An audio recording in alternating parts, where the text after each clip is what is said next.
Halo teman-teman semua, kita dari kelompok 5. Oke, sekarang kita bakalan ngelakuin agenda seru banget nih teman-teman, karena kita bakal buat podcast. Yeay. Nah, podcast ini menarik banget nih teman-teman, karena kita bakal bahas salah satu instrumen pembiayaan, yaitu pasar uang. Nah, di sini aku nggak sendiri nih. Sebelumnya aku bakal kenalin diri dulu. Aku Raffi Fatiriski. Nah, ini teman aku. Aku Jaki Julian Rasid. Aku Hana Dian Febastian. Aku Lajeng Lumaku. Betul. Nah, pasti teman-teman udah gak sabar nih buat ngeliat podcast kita di hari ini. So, teman-teman stay tune. Jangan lupa di like, comment, share, and subscribe. Pokoknya nonton dan juga happy watching. Yeay! Halo, selamat pagi. Selamat datang di Agri TV Indonesia. Kembali lagi dengan saya Lajeng Lumaku. Sebelum memasuki diskusi utama, berikut beberapa isu perkembangan ekonomi yang menjadi perhatian. Dalam beberapa hari terakhir, nilai tukar rupiah mengalami tekanan akibat kondisi ekonomi global dan ketidakpastian pasar uang internasional. Untuk menjaga stabilitas ekonomi, Bank Indonesia melakukan berbagai langkah, termasuk menjaga kecukupan likuiditas pasar uang dan perbankan, serta melakukan penyesuaian suku bunga. Di sisi lain, Bank Indonesia juga terus mendorong pembiayaan dan kredit kepada sektor real agar pertumbuhan ekonomi tetap terjaga. Kondisi ini membuat pasar uang kembali menjadi topik yang menarik untuk dibahas nih. Untuk membahas lebih lanjut, kita akan bergabung dalam podcast Agri TV.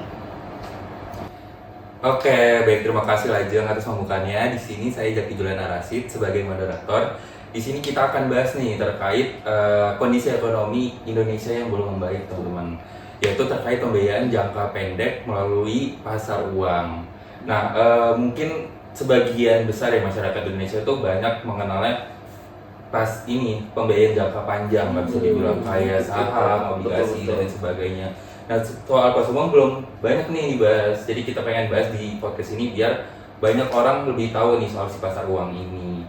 Nah, mungkin pemirsa di rumah bisa melihat ya, di sini ada dua bintang tamu atau narasumber hebat bisa dibilang ya.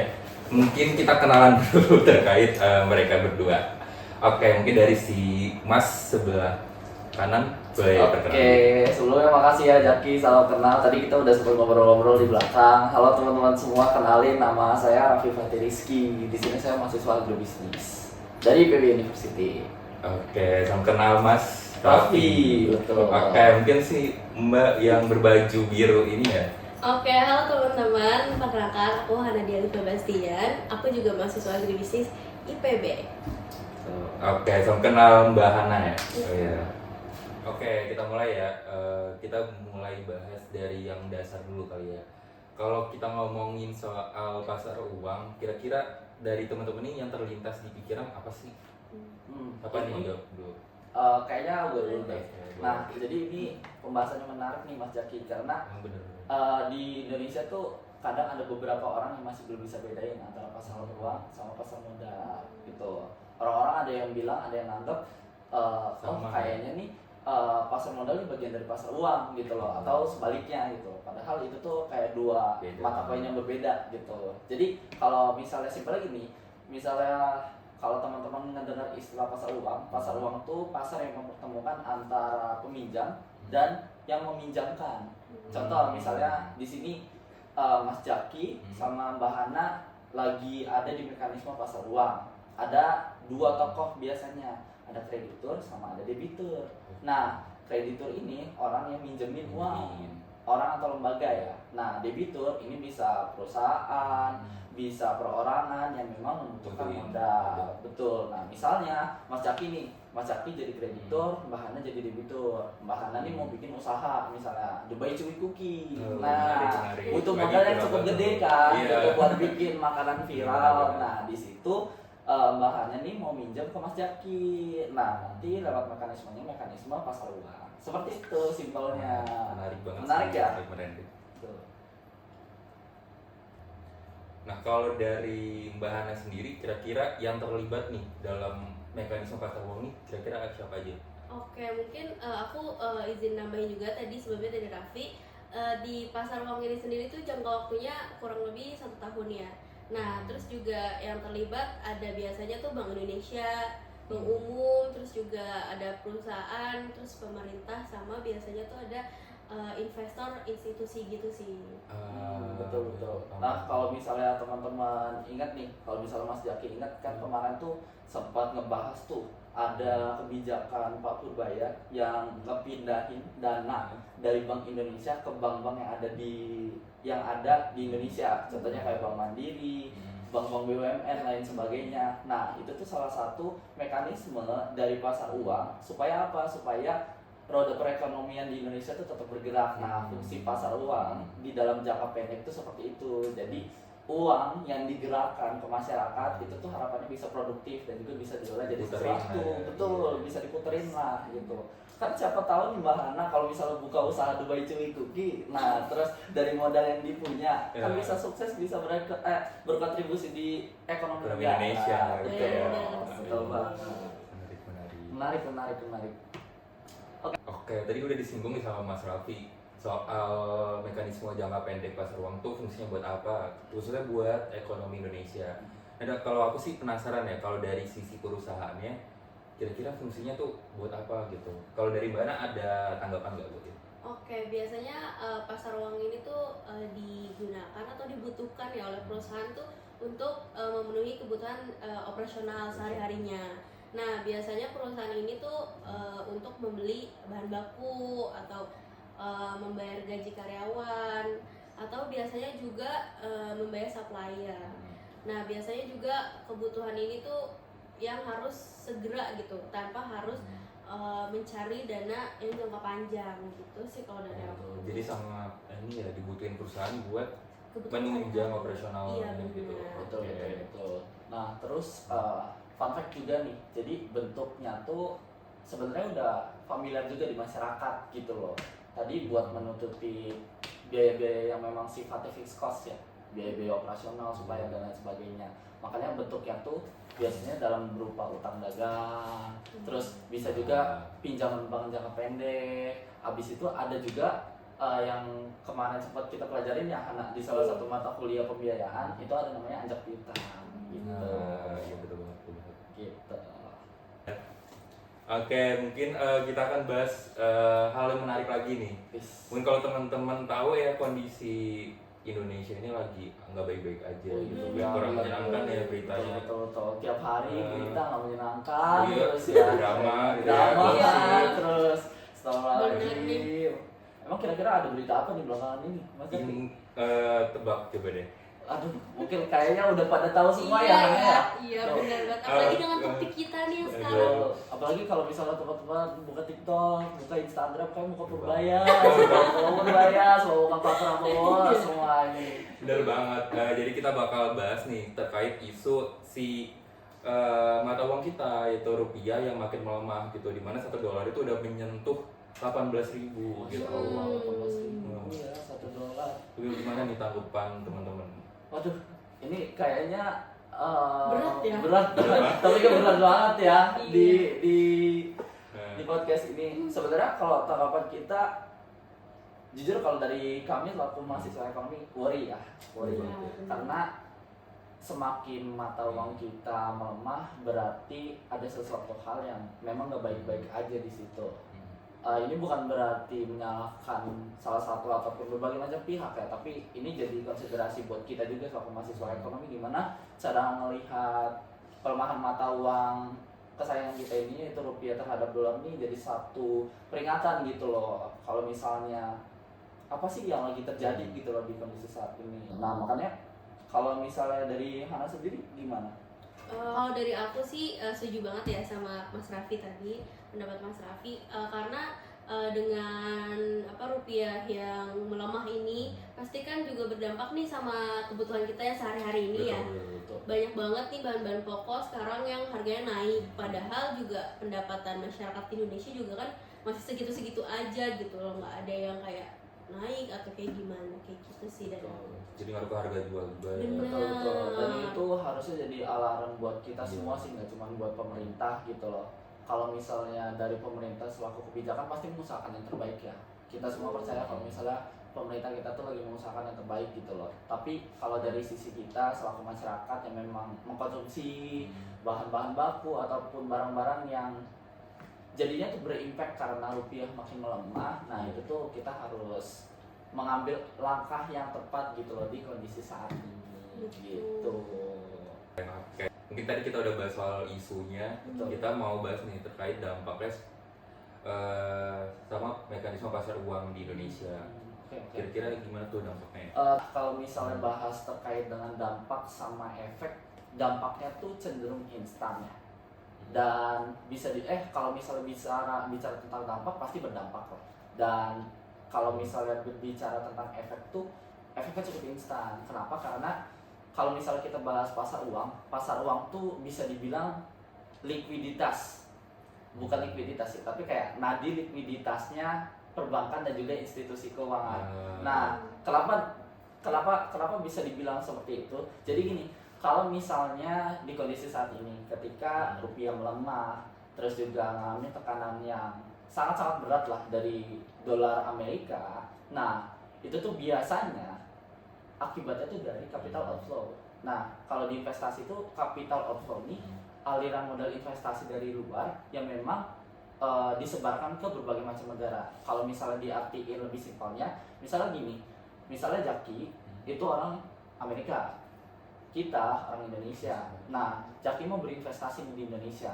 Nah, karena kondisi mata uang kita yang terus-menerus melemah, akhirnya Jaki ini yang harusnya tadinya bisa untung itu jadi rugi dong. Nah, modal yang tadinya diinvestasiin ke pasar modal Indonesia, ke pasar uang Indonesia untuk membangun bisnis, membangun usaha, akhirnya karena merugi, gak bisa nutup biaya operasional ataupun BEP. Nah, jadi itu ditarik lagi sama mereka. Nah, itu istilah capital outflow. Nah, biasanya nih kalau misalnya terjadi capital outflow, Bank Indonesia tuh mulai was-was ataupun bisa dibilang nggak diem lah ya. Karena kalau teman-teman tahu di sini ada dua istilah kebijakan yang erat dikenal sama kita semua nih di teman-teman ekonomi. Ada kebijakan fiskal sama kebijakan moneter. Bener banget. Nah, Bank Indonesia itu tuh punya kebijakan moneter. Fungsinya apa? Fungsinya nih buat menjaga stabilitas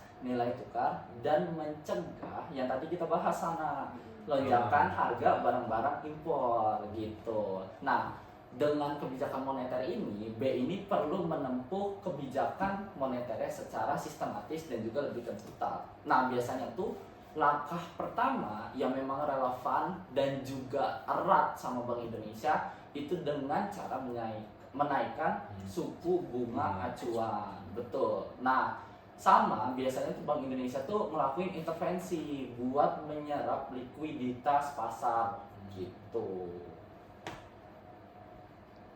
Mungkin aku nambahin juga ya. Jadi kayak ketika likuiditas ini mengetat dan suku bunga acuan itu naik, suku bunga di pasar uang antar bank itu juga akan ikut merangkak naik gitu. Jadi pada titik ini biasanya cost of fund atau biaya dana bagi perbankan masih jauh lebih mahal. Betul. Gitu. Jadi kalau misalnya ngelihat dari efek ke pasar uang sendiri, ke pasar, iya benar ke pasar, kalau melihat efeknya ke pasar uang sendiri, karena tadi biaya dari perbankannya itu jauh lebih mahal, biasanya orang-orang tuh pada nggak mau minjem.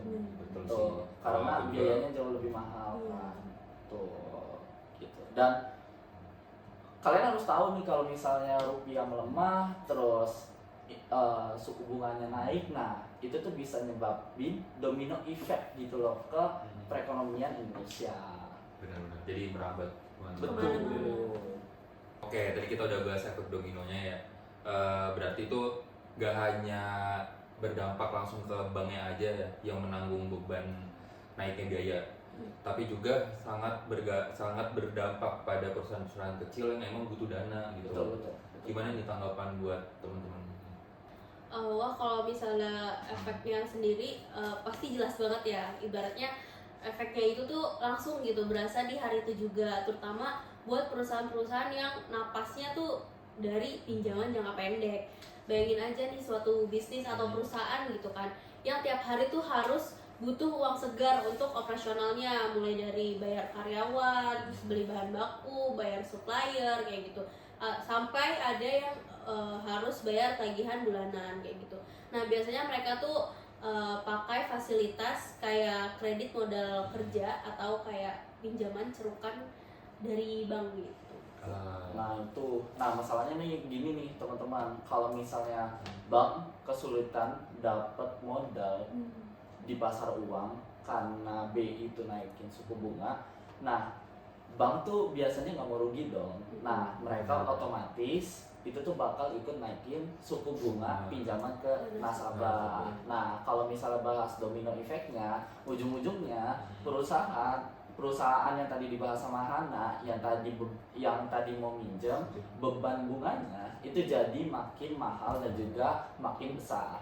Kenapa? Karena kalau bunga pinjaman makin mahal, otomatis laba yang diperoleh atau keuntungan yang diperoleh sama perusahaan itu tuh jadi kepotong. Nah, jadi harusnya modal itu tuh bisa dibuat lebih produktif lagi buat ngembangin bisnis. Nah, tapi karena labanya kepotong, jadi perusahaan tuh biasanya mikir-mikir lagi buat minjem. Nah, bahkan kalau misalnya tadi bahas kasus yang memang tadi dibahas sama Hana, kalau misalnya perusahaan yang rasio utangnya itu tinggi, nah biasanya mereka tuh cenderung mengalami kerugian kalau misalnya mereka nggak bisa nutup pendapatan dari hasil peminjaman modal di pasar uang tadi gitu. Nah ujung-ujungnya apa? Ya ujung-ujungnya pasti gulung tikar. Kalau enggak harga barang yang relatif dekat sama kita, misalnya kita mau beli handphone nih,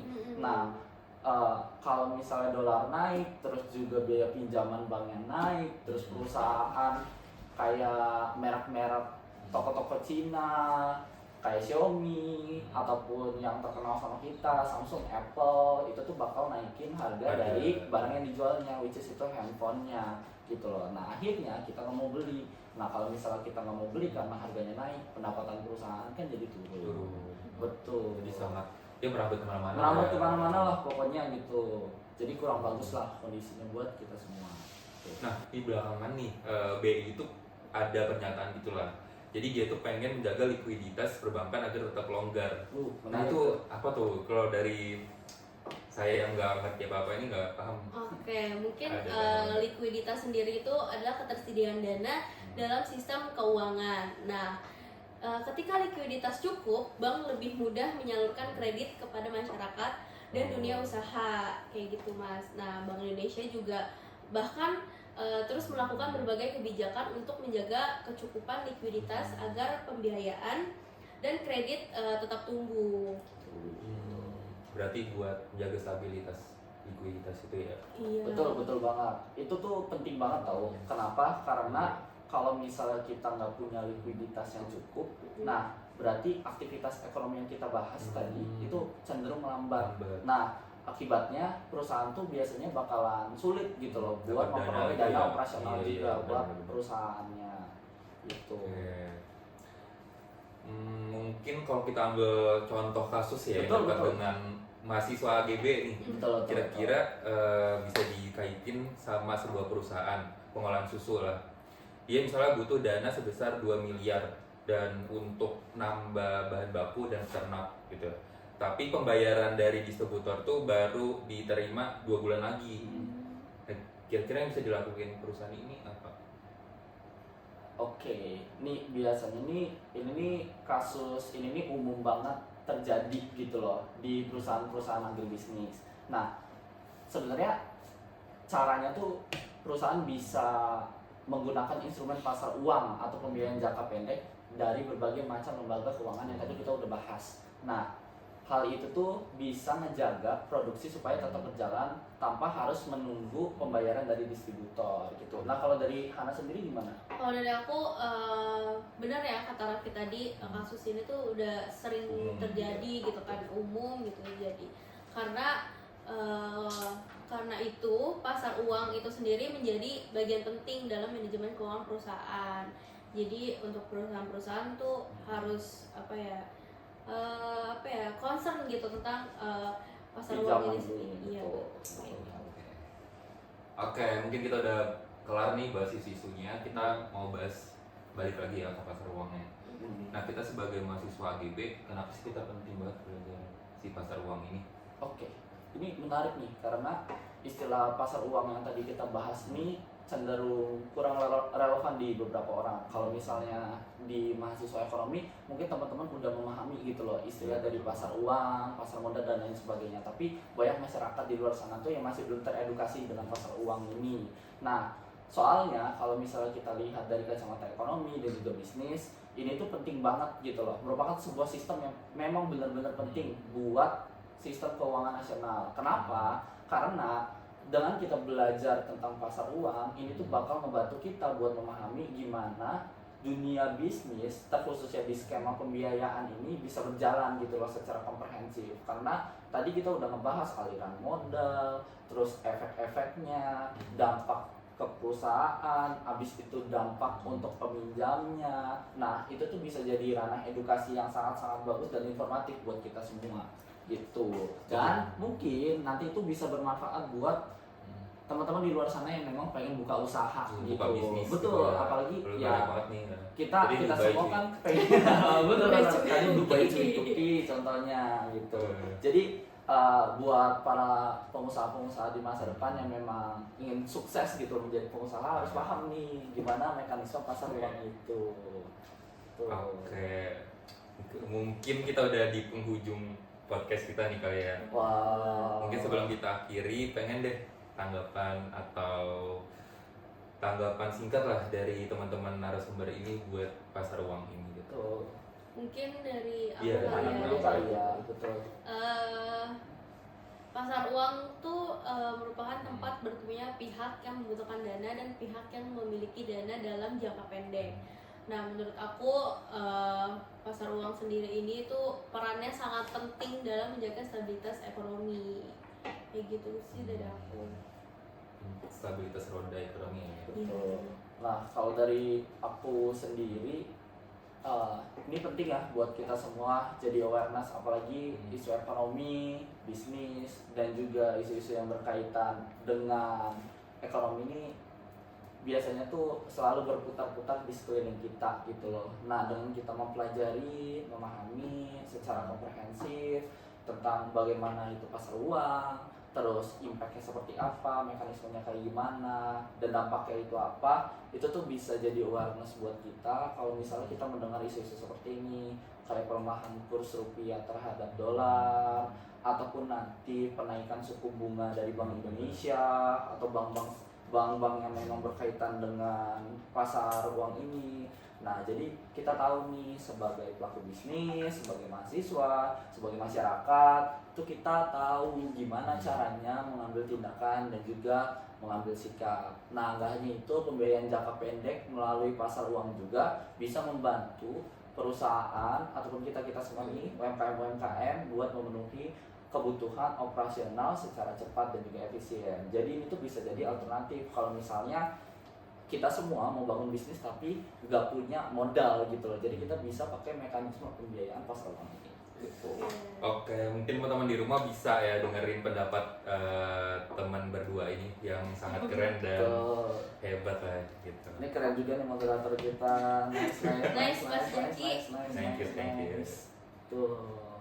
Oke, mungkin kita udah bakal tutup ya podcast kita kali ini. Thank you banget nih buat narasumber dua ini yang Terima sangat kasih. kompeten ya di bidang pasar uang ini. Mungkin kita bisa diskusi lagi ya nanti di next kesempatan. Betul. Gak cuma pasar uang, bisa kita bahas pembiayaan lainnya. Betul. Kita yang Karena investasi, kalau saham, misalnya di gitu. ekonomi ini banyak Banyak nih banget, yang banyak bisa banget. dibahas. Betul. Dan semoga ada kesempatan baik lagi ya buat kita Amin. diskusi lebih jauh. Semoga Gitu. ya. Oke, saya mewakili seluruh tim podcast Agri TV ya. Saya mengucapkan terima kasih banyak buat teman-teman buat yang udah nonton dan merhatiin podcast kita sampai kelar gitu. Sampai jumpa pada episode berikutnya dan saya kembalikan ke Lajeng. Terima kasih kepada moderator Mas Jaki dan narasumber kita pagi ini Mas Raffi dan Mbak Hana.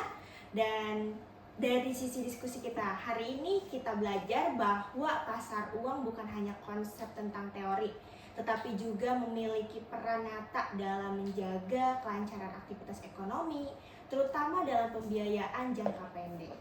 Saya Lajeng Lumaku mewakili seluruh tim podcast Agri TV mengucapkan terima kasih atas perhatiannya. Sampai jumpa di episode berikutnya.